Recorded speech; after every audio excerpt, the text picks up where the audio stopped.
Bismillahirrahmanirrahim. Assalamualaikum warahmatullahi wabarakatuh. Alhamdulillahi rabbil alamin. Wabihi nasta'in ala umurid dunia waddin. Wassalatu wassalamu ala ashrafil anbiya'i wal mursalin. Sayyidina wa habibina wa syafi'ina wa maulana Muhammadin wa ala alihi wa ashabihi ajma'in.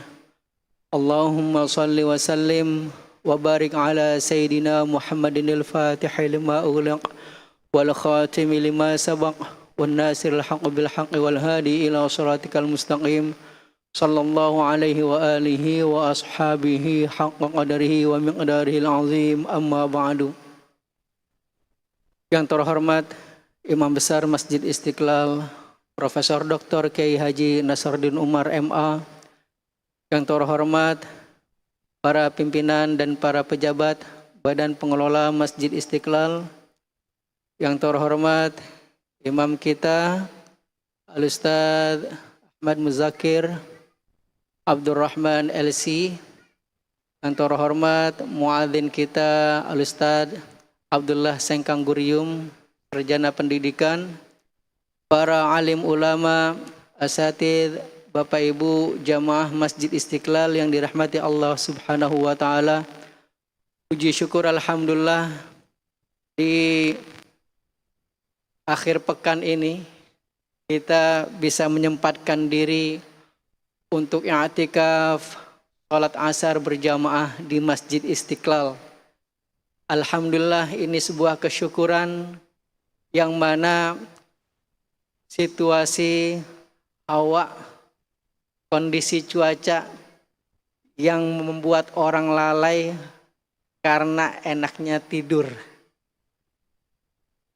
Syukur alhamdulillah kita diberi kesempatan oleh Allah Subhanahu wa taala untuk bisa hadir sholat berjamaah di masjid ini, sehingga kita bisa melaksanakan kewajiban kita untuk sholat berjamaah, dan juga kita bisa bermunajat, i'tikaf, tadarus, berzikir, sholawat di masjid yang kita cintai ini.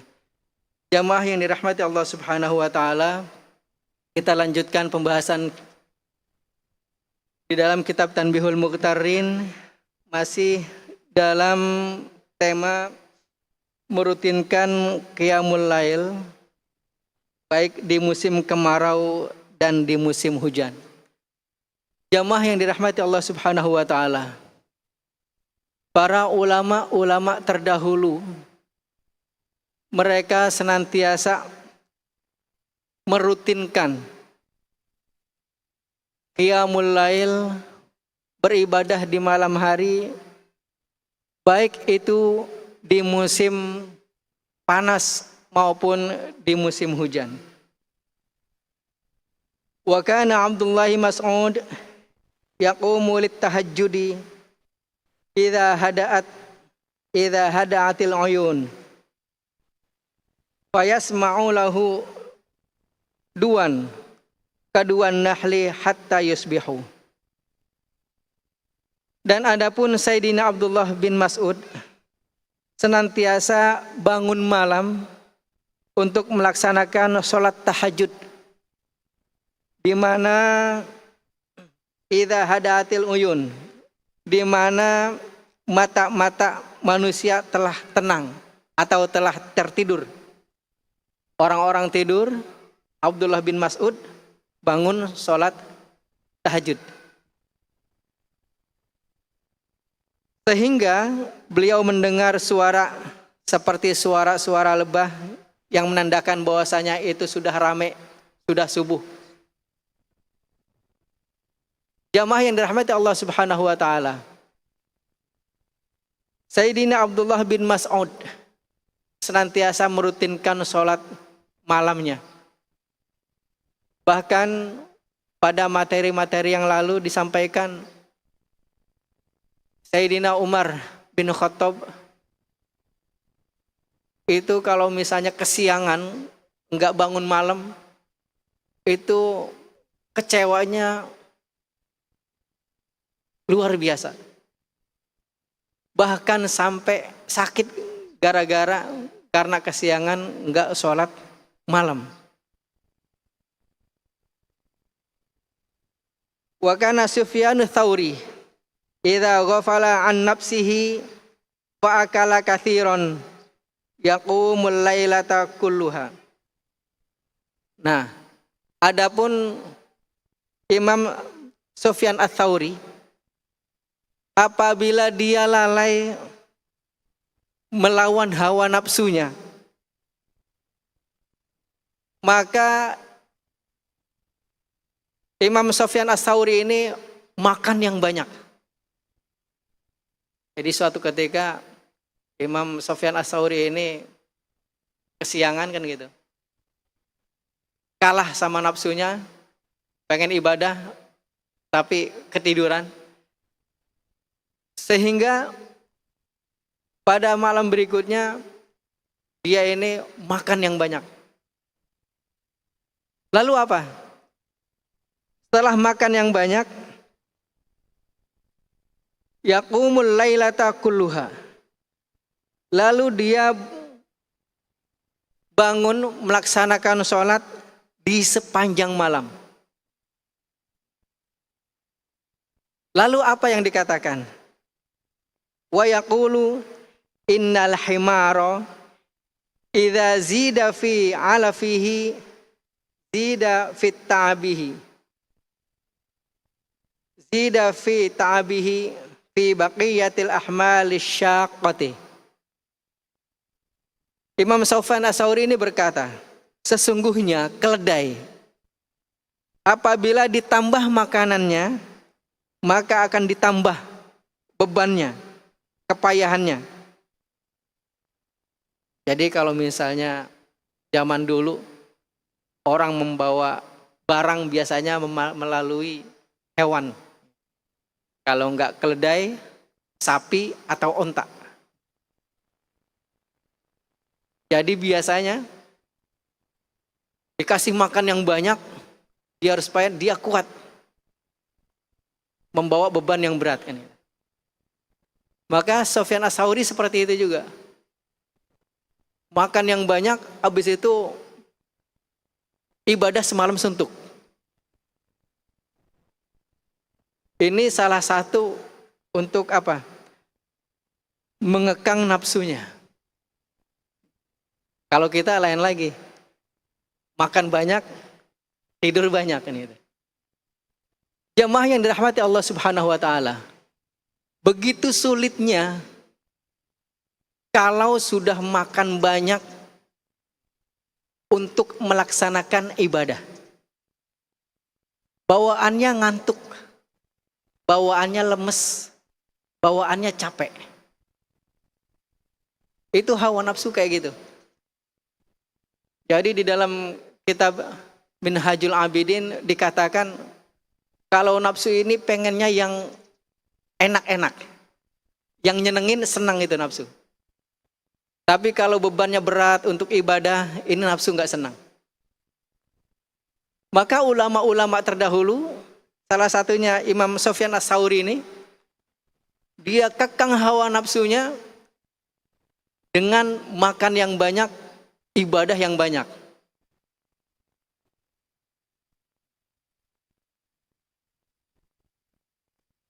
Godaannya pasti luar biasa.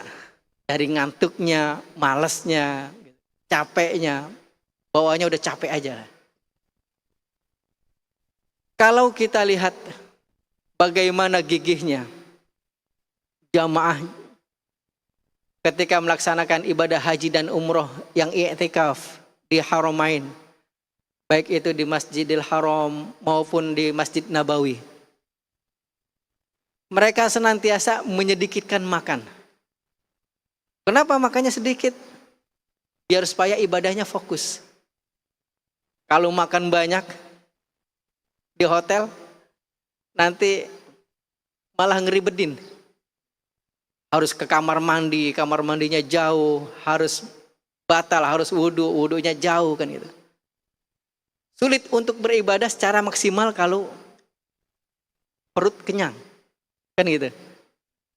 Sehingga Orang-orang yang niatnya i'tikaf di Masjidil Haram, di Masjid Nabawi, ini nggak mau dikerjain sama perut, sehingga ya udah makan secukupnya. Yang penting ada energi buat beribadah.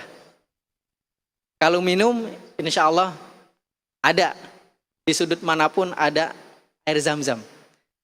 Akan tapi kalau makan, nah ini harus nahan diri. Kalau nggak nahan diri, mentang-mentang hotel bintang 5, semua makanan dari masakan Eropa, Asia ada, semuanya dimakan, dicobain, akhirnya yang ada sakit perut, ibadahnya nggak maksimal, pengen buru-buru pulang ke hotel. Akan tetapi kalau orang niatnya untuk ibadah, insya Allah dia bisa nahan diri. Aduh enggak dah, nanti bermasalah ini kalau mau ibadah, bawaannya buang gas terus kan, wudhu lagi, bawaannya ke kamar mandi terus, jauh toiletnya kan itu. Akhirnya ya udah cukup makan aja yang sedikit.